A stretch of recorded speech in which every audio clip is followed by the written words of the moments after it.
L'autorité de santé a récemment publié un rapport qui donne des recommandations notamment sur la prise en charge des enfants autistes et certaines méthodes ou thérapies n'ayant pas apporté la preuve de leur efficacité. Nous allons y revenir, mais peut-être faut-il commencer, Laurence, par le début, c'est-à-dire la définition. Est-ce que la définition a changé ou pas? C'est toujours la même chose? Ça bouge beaucoup en matière d'autisme en ce moment. Grande cause nationale en 2012, journée mondiale aujourd'hui.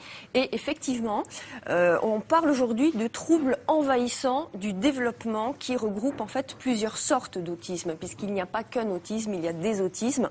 Et les critères qui définissent ce trouble de l'autisme ont été élargis. Et c'est la raison pour laquelle on a l'impression aujourd'hui qu'il y en a beaucoup plus qu'avant. On évalue le nombre aujourd'hui à un enfant sur 150. Alors ces critères justement, plus précisément les symptômes de ces troubles, quels sont-ils? On peut les rappeler.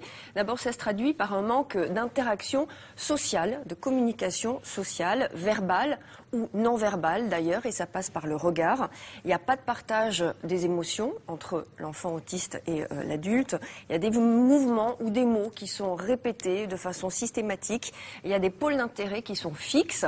Il y a un repli sur soi et dans 2/3 des cas, il y a un retard mental. Alors, cette journée mondiale contre l'autisme est l'occasion, bien sûr, de parler généralement de la maladie, mais d'indiquer également aux parents, aux médecins, que l'on peut diagnostiquer un trouble autistique chez un enfant très tôt, de façon très précoce et même avant 3 ans. C'est ce qu'on va comprendre.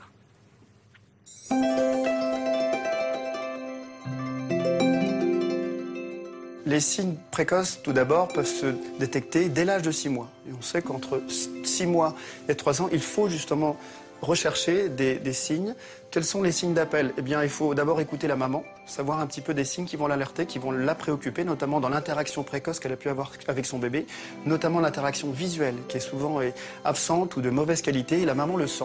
Vous le dit, l'échange aussi au travers des vocalises, de l'échange qu'elle peut avoir dans des moments intimes avec son bébé, au moment du bain, de l'habiller, etc., où elle dit c'est bizarre. Je sens pas, il est ailleurs, ou il est dans sa bulle. Souvent, les mamans donnent cette expression-là. Quand il grandit un petit peu, que l'enfant devient un peu autonome, notamment lorsqu'il commence à s'asseoir ou il peut marcher à 4 pattes, effectivement, il est décrit comme un enfant qui est un petit peu dans son monde, souvent dans sa chambre, dans une espèce d'immuabilité. C'est-à-dire qu'effectivement, on a l'impression que rien ne l'atteint. Et parfois, si on pose la question, certaines mamans vous disent, oui, effectivement, s'il y a un grand bruit, quelque chose qui tombe par terre, il ne va pas bouger d'un seul coup. Ou alors, c'est le contraire.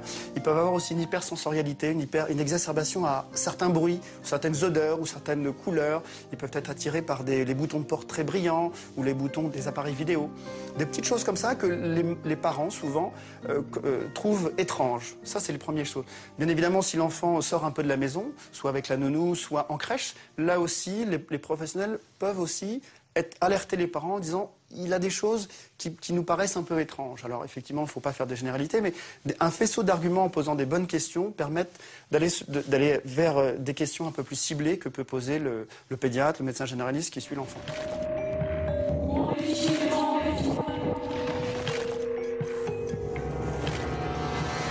Plus la prise en charge est précoce, plus effectivement on va augmenter l'amélioration, la stimulation va permettre d'améliorer le pronostic de l'enfant en termes d'autonomie, en termes d'accès à la communication, parce que c'est de ça dont il s'agit.